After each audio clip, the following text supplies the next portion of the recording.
আর যারা কুফর করেছে কাফের, তাদের অভিভাবক হচ্ছে তাগুত। তাগুত তাদেরকে দ্বীন ইসলাম থেকে সরিয়ে অন্ধকারের দিকে নিয়ে যায়, অন্ধকার সমূহের দিকে টেনে নিয়ে যায়। আল্লাহ পাক বলেন তারা কাফের, তারা চিরকাল জাহান্নামে থাকবে। তাহলে কেউ যদি শিরক করে, কুফর করে, কাফের হয়, মুশরিক হয়, কোনোদিন সে জান্নাতে যেতে পারবে না। আল্লাহ রাব্বুল আলামিন কোরআন কারীমে বলেন, ইন্নাল্লাহা লা ইয়াগফিরু আন ইউশরাকা বিহি ওয়া ইয়াগফিরু মা দুনা যালিকা লিমান ইয়াশা। নিশ্চয় আল্লাহ রাব্বুল আলামিন কোনদিন আল্লাহর সঙ্গে যদি কেউ কাউকে শরীক করে, সেই শিরকের গুনাহ আল্লাহ কখনো মাফ করবেন না। এছাড়া বান্দা যত বড় গুনাহ করুক, শিরক কুফর ছাড়া, আল্লাহ ইচ্ছে করলে তারে মাফ করে দিবেন। সেই সূরা বাকারাতে একদম প্রথম থেকে 20 আয়াত পর্যন্ত আল্লাহ তাআলা পৃথিবীর মানুষকে 3টি শ্রেণীতে ভাগ করেছেন। কয়টা শ্রেণী? 3টি শ্রেণী। 1 মুমিনুন, 2 কাফিরুন, 3 মুনাফিকুন। সবচেয়ে আশ্চর্য হবেন মুসলমান, এই 3-এর বাইরে কোনো মানুষ নাই। হোক আস্তিক, হোক নাস্তিক, হোক ব্লগার, হোক শ্বেতাঙ্গ, হোক কৃষ্ণাঙ্গ, হোক ইংরেজ, হোক বাঙালি, হোক অবাঙ্গালি, 3 শ্রেণীর বাইরে থাকার সুযোগ নাই। হয় মানুষ মুমিন হবে, নয় কাফের হবে, নয় মুনাফিক হবে। 3-এর বাইরে চতুর্থ কোনো অবস্থান নাই। কয়টা শ্রেণী মানুষ? মুমিনুন, কাফিরুন, মুনাফিকুন। এই জন্য মুমিনদের নামে একটা সূরা এসেছে, সূরা আল মুমিনুন। কাফেরদের নামে একটা সূরা আছে, সূরা আল কাফিরুন। মুনাফিকদের নামে একটা সূরা আছে, সূরা আল মুনাফিকুন। কিন্তু মুশরিকদের নামে সূরা মুশরিকুন কোনো সূরা নাই। আছে? কেন নাই? এখানেই তো কথা। বিষয় যে নির্ধারণে মারাত্মক ভুল করছেন আপনারা, তা ধরাই দিলাম আমি। কারণ প্রত্যেক কাফের মুশরিক নয়, কিন্তু প্রত্যেক মুশরিকই কাফের। ইন্না বাইনাল কাফিরি ওয়াল মুশরিকি ওয়াজহাল উমুমি ওয়াল খুসুস। কাফের আর মুশরিকের মধ্যে আম ও খাসের সম্পর্ক।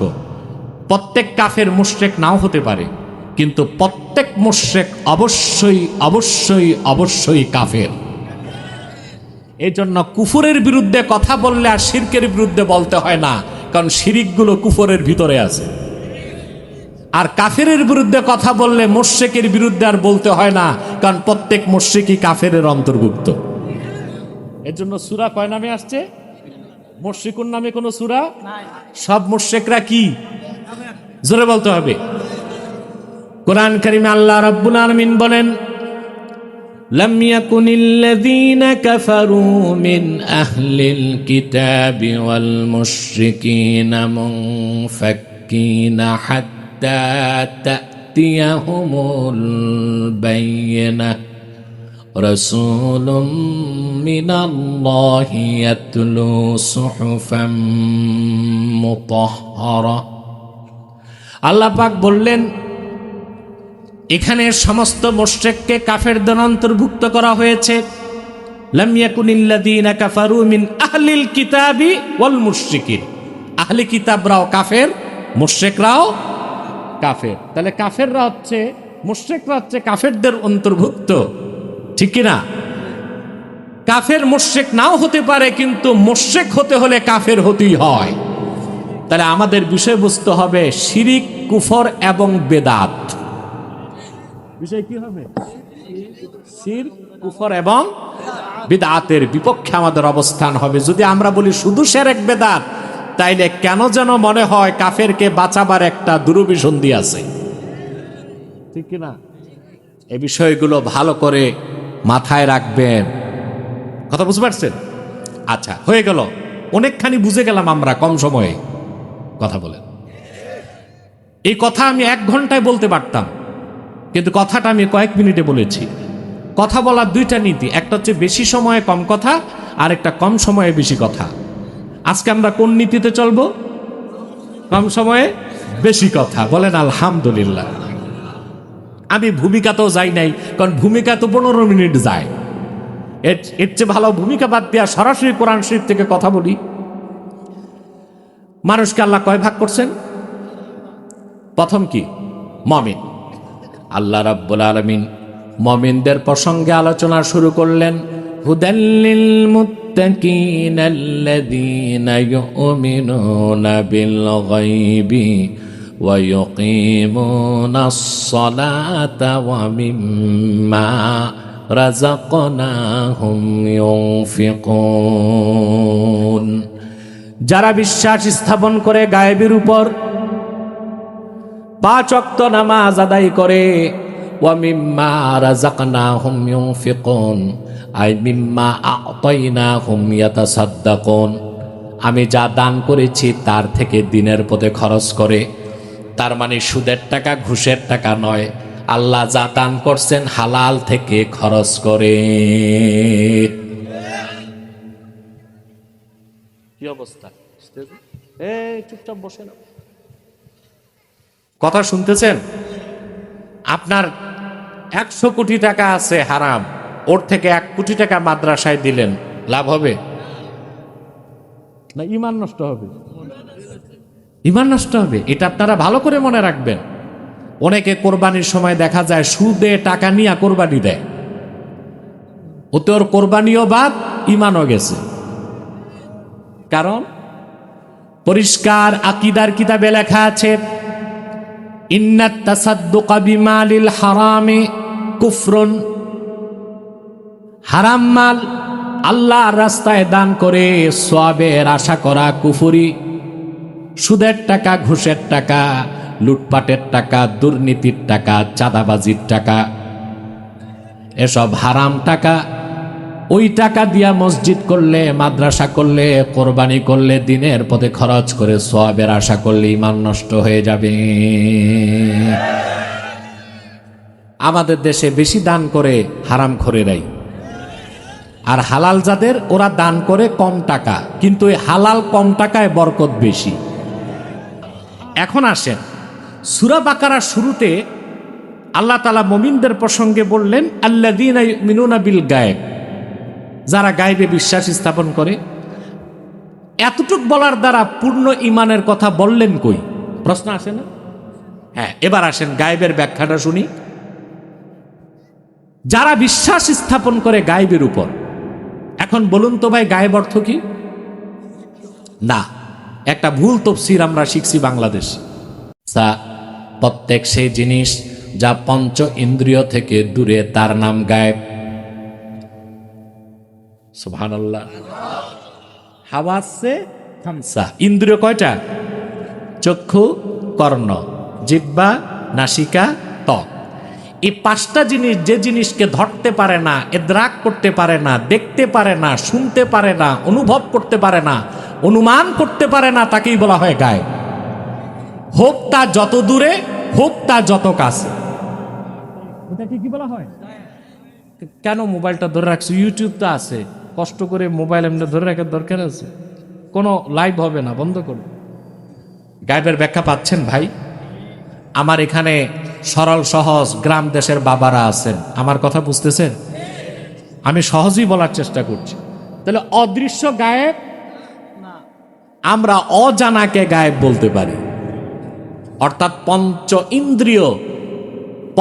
ইন্দ্রিয়ের বাইরে যেটা, ওইটাকে কি বলা হয়?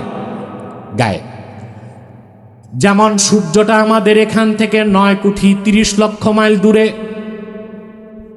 কত? 15 কোটি কিলোমিটার দূরে। সূর্যটা কি গায়েব? না। আমাদের 2টা ইন্দ্রিয় ধরছে, একটা চোখ আর একটা চামড়া, এই জন্য সূর্যটা গায়েব। কিন্তু 3.5 হাত নিচের কবর, সুবহানাল্লাহ, 3.5 হাত নিচের কবরে মজা আছে, সাজা আছে, সুখ আছে, কষ্ট আছে। সেখানে যাদের শাস্তি দেওয়া হয় তারা আর্তনাদ করে, চিৎকার করে, কিন্তু কবরে যাই আমরা কোনো টের পাই না, কারণ আলেমে বারজাক হচ্ছে গায়েব।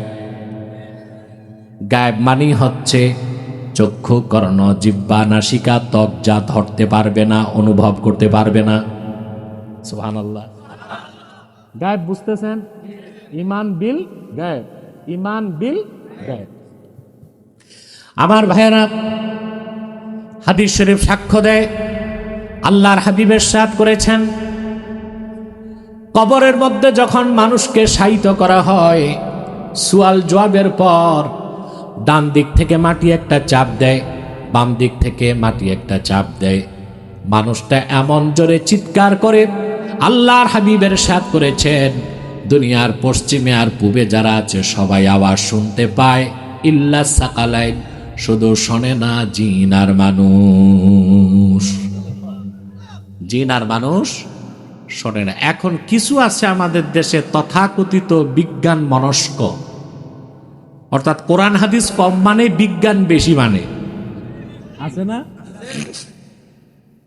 যারা ম্যাটারালিস্ট, সেকুলারিস্ট, ন্যাচারালিস্ট, প্রকৃতবাদী, জড়বাদী, ধর্মনিরপেক্ষতায় বিশ্বাসী, এরা বলতে পারে 3.5 হাত নিচে কবরে আওয়াজ হয়, শুনবো না কেন? তা আমরা বিশ্বাসী যারা মুমিন, আমাদের জবাব এটা গায়েব, অতএব না শোনাটাই স্বাভাবিক। এখন ওরা তো কোরআন হাদিস মানে না, ওরা বিজ্ঞান পূজা করে। এখন আসেন বিজ্ঞান কি বলে শোনো। কোরআন হাদিসের কাছে 1500 বছর পরে তোমার বিজ্ঞান মস্তক নত করে দিয়েছে। আসেন এবার বিজ্ঞান কি বলে শুনি। বিজ্ঞানের একটা অন্যতম শাখা হচ্ছে পদার্থ বিজ্ঞান। পদার্থ বিজ্ঞানের একটা থিওরি হচ্ছে, এই যে আপনি আওয়াজ পাচ্ছেন কেন? আমি এই মাইক্রোফোনে আঘাত করেছি, এটা বাতাসে কম্পন সৃষ্টি করছে, এই জন্য আওয়াজটা ভাসতে ভাসতে আপনাদের কানে পৌঁছেছে, ঠিক কিনা? ভাসতে ভাসতে আপনাদের কানে পৌঁছেছে। তো বিজ্ঞান বলে কোন বস্তুর কম্পাঙ্ক যদি সেকেন্ডে 20,000-এর বেশি হয়, ওই বিকট তীব্র আওয়াজ মানুষ শুনবে না।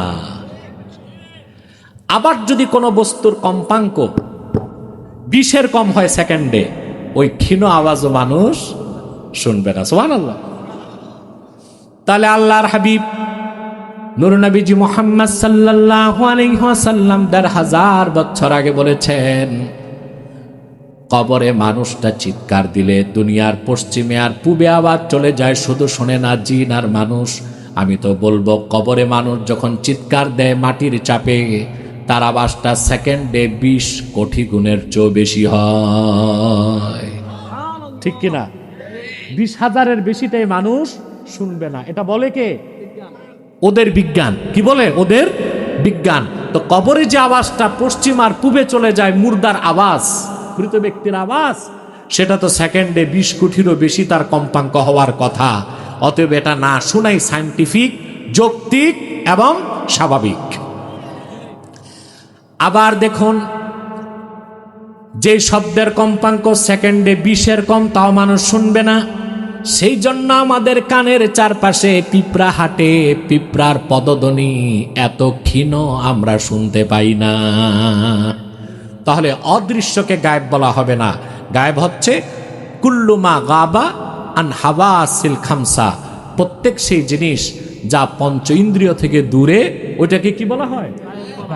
আল্লাহ বলেছেন ইউমিনুনা বিল গায়েব, মুমিনরা বিশ্বাস স্থাপন করে গায়েবের উপর। বেহেশত আমরা দেখি নাই, বিশ্বাস করি। জাহান্নাম আমরা দেখি নাই, বিশ্বাস করি। জিবরিলকে আমরা দেখি নাই, বিশ্বাস করি। কবরের আলামে বারজাককে আমরা দেখি না, বিশ্বাস করি।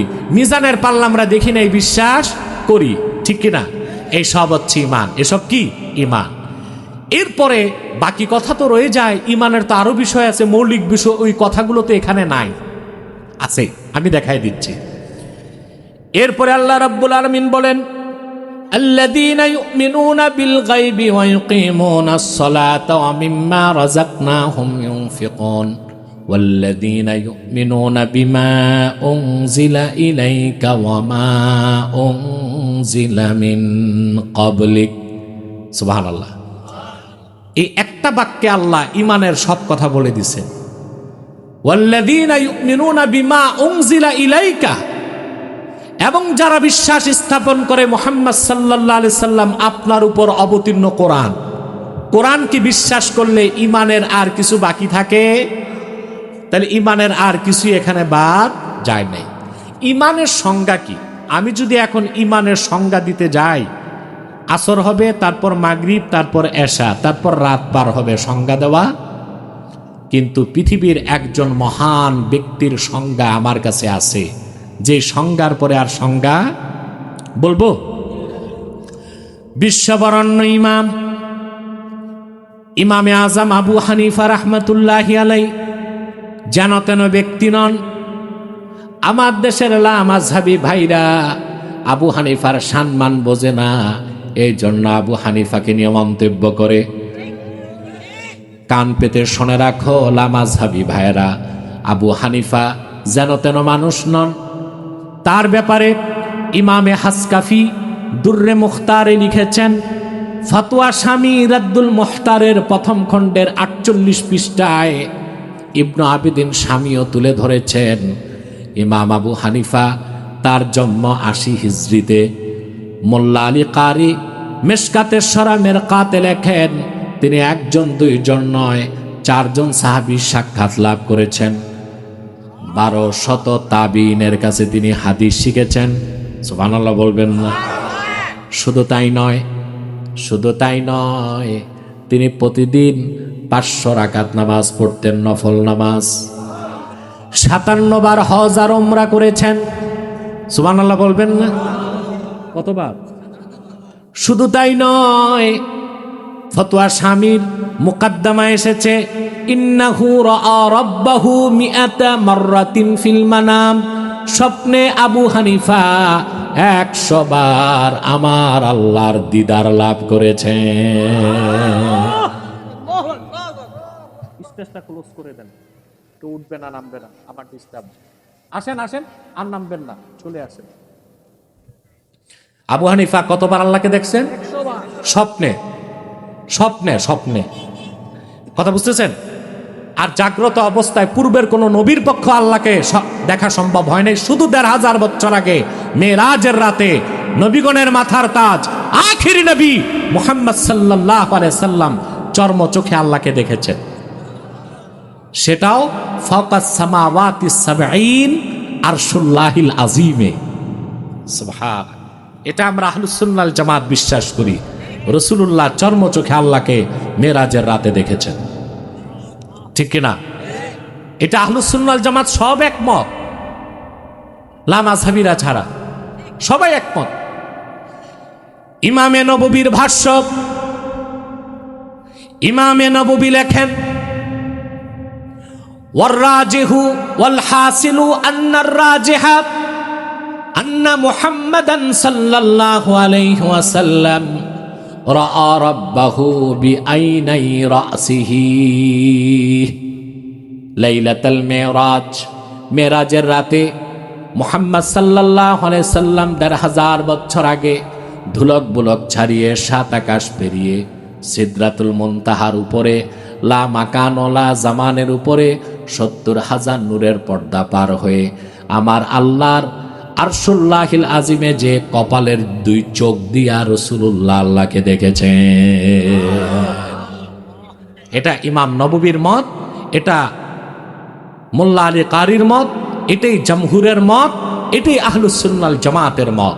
এখানে কাজী আয়াজ আছেন, ইমাম তিরমিজি আছেন, উপরে আরো বড় বড় মুহাদ্দিস আছেন, আব্দুল্লাহ বিন আব্বাস আছেন, ওনার পিতা আব্বাস আছেন। 27 জন সাহাবী রওয়ায়াত করেছেন রাসূলুল্লাহর মেরাজ হয়েছে জিসমানি, সশরীরে। এই জন্য আল্লাহ রসুলের মেরাজ সশরীরে হয়েছে, যে ইনকার করবে তাকে আমরা জিন্দিক এবং বেঈমান মনে করি।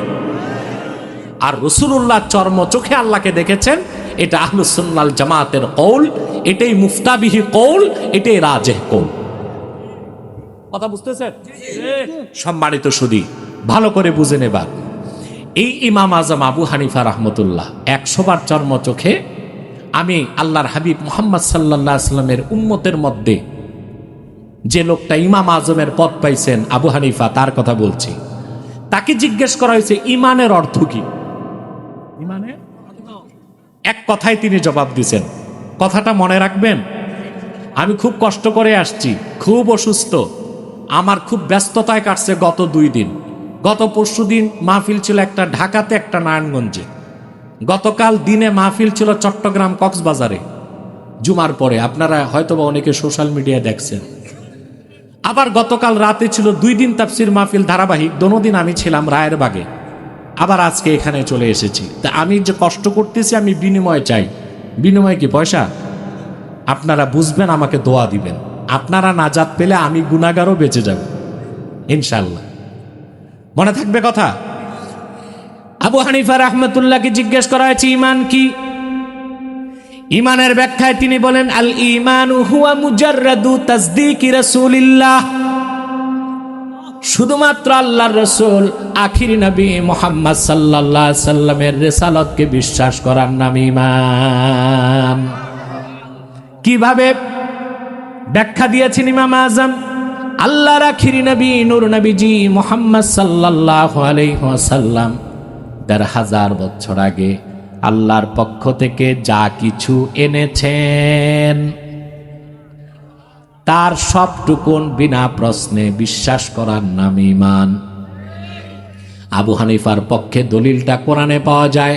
আল্লাহ বলেছেন, ওয়াল্লাযীনা ইউমিনুনা বিল গায়বি আল্লাযীনা ইউমিনুনা বিল গায়ব, যারা বিশ্বাস স্থাপন করে গায়বের উপর। বিশ্বাসটা কি রকম হবে আল্লাহ নিজে ব্যাখ্যা করলেন এক আয়াত পরে। সেটা কি? ওয়াল্লাযীনা ইউমিনুনা বিমা উনজিলা ইলাইক। সেই বিশ্বাসটা কি রকম? মুহাম্মদ সাল্লাল্লাহু আলাইহি সাল্লাম আপনার উপর অবতীর্ণ কোরআনকে বিশ্বাস স্থাপন করবে। সুবহানাল্লাহ বলেন। বিশ্বাস করবে কি? কোরআন।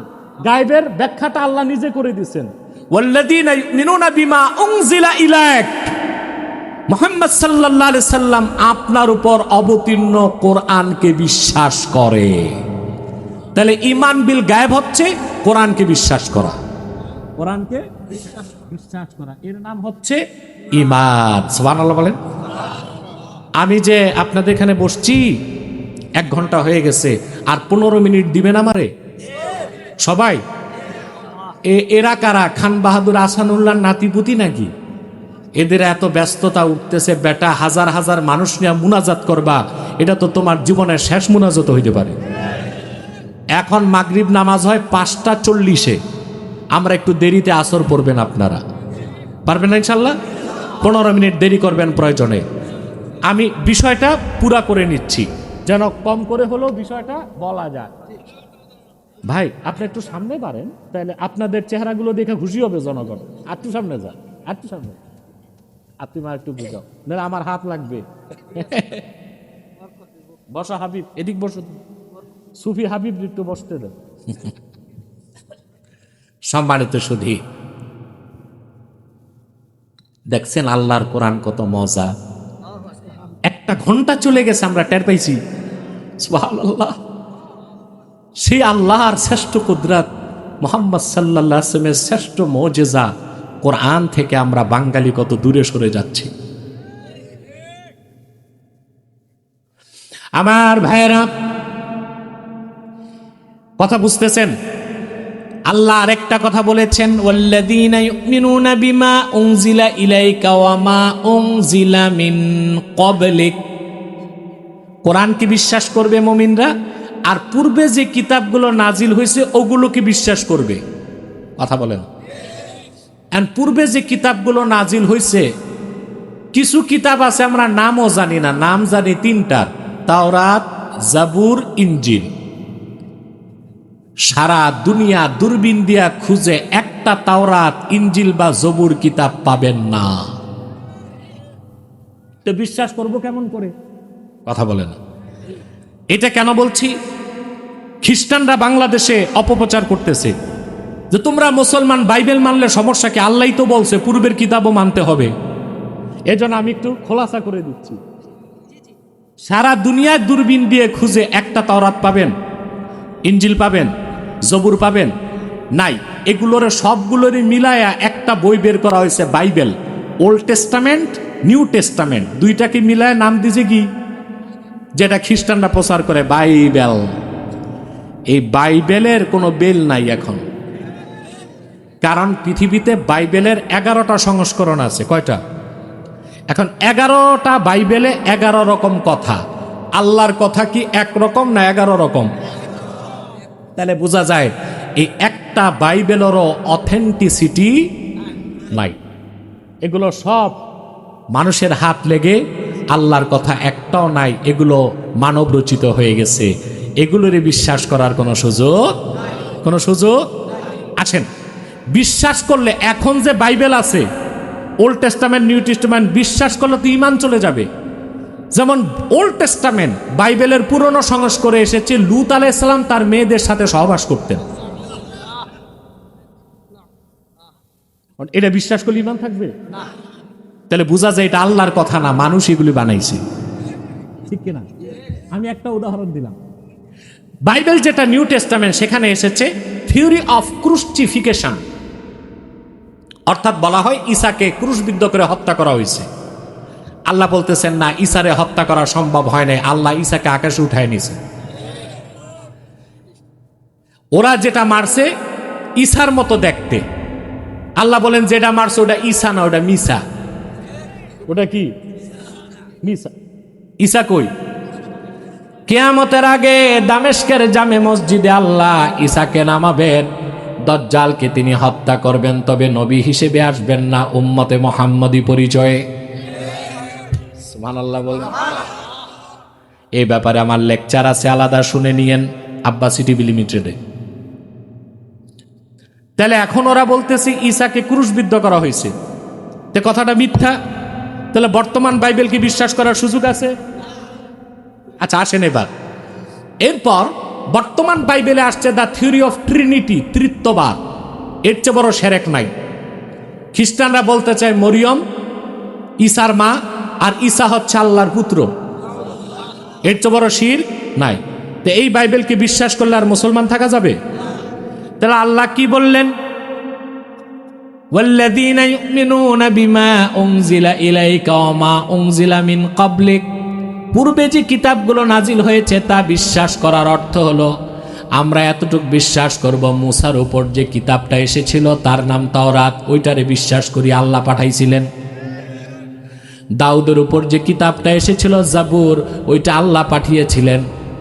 ঈসার উপর যে কিতাবটা এসেছিল ইনজিল, ওইটা আল্লাহ পাঠিয়েছিলেন। এতটুক বিশ্বাস করি। তবে সারা দুনিয়ায় এখন তাওরাত, ইনজিল, জাবুর নাই, বাইবেল নামে যা আছে পুরাটাই মানুষের বানানো। সাফ কথা বলে না? স্পষ্ট? সম্মানিত সুধী, এই ঈমান কোরআন কারীম আল্লাহর আখিরি নবী মুহাম্মদ সাল্লাল্লাহু আলাইহি সাল্লাম ১৫০০ বছর আগে আল্লাহর পক্ষ থেকে যা কিছু এনেছেন, সেই কোরআন অক্ষরে অক্ষরে বিশ্বাস করার নাম হচ্ছে ঈমান। আপনি যদি কোরআনের একটি আয়াতের একটি শব্দের একটি অক্ষরকে অস্বীকার করেন, আপনি কাফের হয়ে যাবেন। এটা কুফর। এটা কি?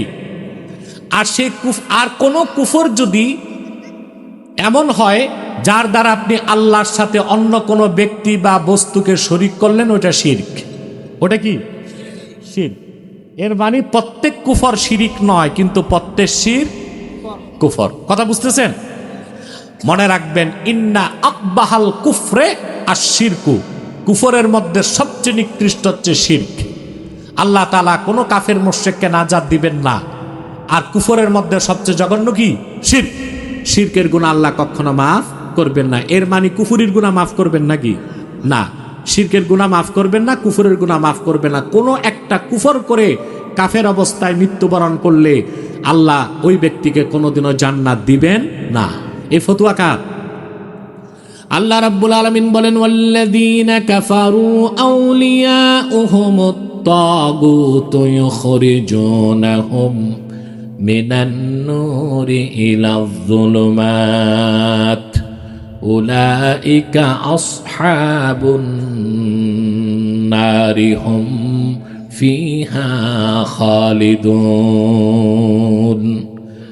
আর যারা কুফর করেছে, কাফের, তাদের অভিভাবক হচ্ছে তাগুত।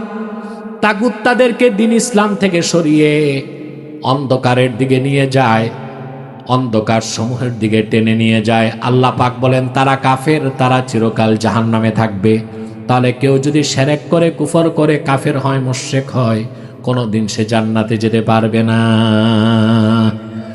আল্লাহ রাব্বুল আলামিন কোরআন কারীমে বলেন ইন্নাল্লাহা লা ইয়াগফিরু আন ইউশরাকা বিহি ওয়া ইয়াগফিরু মা দুনা যালিকা লিমান ইয়াশা। নিশ্চয় আল্লাহ রাব্বুল আলামিন কোনদিন আল্লাহর সঙ্গে যদি কেউ কাউকে শরীক করে সেই শিরকের গুনাহ আল্লাহ কখনো মাফ করবেন না। এছাড়া বান্দা যত বড় গুনাহ করুক, শিরক কুফর ছাড়া, আল্লাহ ইচ্ছে করলে তারে মাফ করে দিবেন। আল্লাহ রাব্বুল আলামিন কোরআন কারীমে বলেন, আল্লাহ পাক বলেন মান ইউশরিক বিল্লাহি ফাকান্নামা খাররা মিনাস সামা। যে ব্যক্তি শিরকের গুনাহ করলো সে যেন আকাশ থেকে পড়ে গেল। ফাতাখতাফুহুত তায়র, পাখি যেন তারে ছোঁ মারে। আও তাহওয়ি বিহির রিহু ফি মাকানিন সাহিক, আর বাতাস যেন তারে ঝাপটা মেরে দূরবর্তী কোনো জায়গায় নিয়ে যায়। তার মানে কোনো ব্যক্তি যদি 1000 বছর নামাজ পড়ে সারা রাত, 1000 বছর যদি সারাদিন রোজা রাখে, এত বড় আবেদও যদি জেনে শুনে বা না জেনে একটা শিরকের গুনাহ করে, তার জিন্দেগির সব আমল বরবাদ হয়ে যাবে। যাবে কইছে জাহান্নামে। আজ দুঃখজনক হলেও সত্য, আমাদের দেশে শিরিক হচ্ছে বিভিন্নভাবে। বাংলাদেশের মুসলমানরা মূর্তি পূজা করে না, কিন্তু অনেক মুসলমান পীর পূজা করে, অনেক মুসলমান নেতার পূজা করে, অনেক মুসলমান মিনার ও সৌধের পূজা করে। এসব হচ্ছে শিরক। কেউ করছে সংস্কৃতির নামে শিরক, কেউ করছে চেতনার নামে শিরক, কেউ করতেছে রাজনীতির নামে শিরক, কেউ করতেছে পীরি মুরিদির নামে শিরক। হক্কানি আল্লাহওয়ালা পীরের কাছে যাওয়া ওয়াজিব, কিন্তু যেই পীরের কাছে যে মুরিদ সেজদা করে ওই পীরও মুশরিক, মুরিদও মুশরিক। বাংলাদেশে আছে এগুলো। আল্লাহওয়ালা বুজুর্গ ব্যক্তির মাজার জিয়ারত করবেন, এটা সওয়াবের কাজ, কিন্তু ওইটা হতে হবে শরীয়ত মোতাবেক। আল্লাহওয়ালা বুজুর্গ ব্যক্তির মাজারে যাবেন, ওখানে সালাম দিবেন, সূরা ফাতিহা পড়বেন, সূরা ইখলাস পড়বেন, দরুদ শরীফ পড়ে আপনি সওয়াবটা আল্লাহর ওলিকে দিয়ে চলে আসবেন। এতে আল্লাহর ওলির রুহানি তাওয়াজ্জু আপনি পাবেন। কিন্তু মাজারে যে সাজদা করা শিরক, মান্নত করাও শিরক, আগরবাতি মোমবাতি জ্বালানো হারাম। এগুলো করেন আপনারা? করে তো অনেকে করে। এটা হচ্ছে পীরি মুরিদির নামে শিরক। আবার অনেকে যাইয়া ওই সৌধে যাইয়া পুষ্প অর্পণ করে, তারপরে 21শে ফেব্রুয়ারি যাইয়া ভাষা শহীদদের স্মরণে কি এটা, হ্যাঁ কিসের সেলুট, ওই যে ফুল দেয় যে বেদি, এটা কি এইরকম না? ওখানে যাইয়া ফুল দিয়া নীরবে চুপচাপ থাকে। আপনারাদের যদি ভাষা আন্দোলনের শহীদদের জন্য কিছু করতে হয়, তাদের জন্য দোয়া করেন।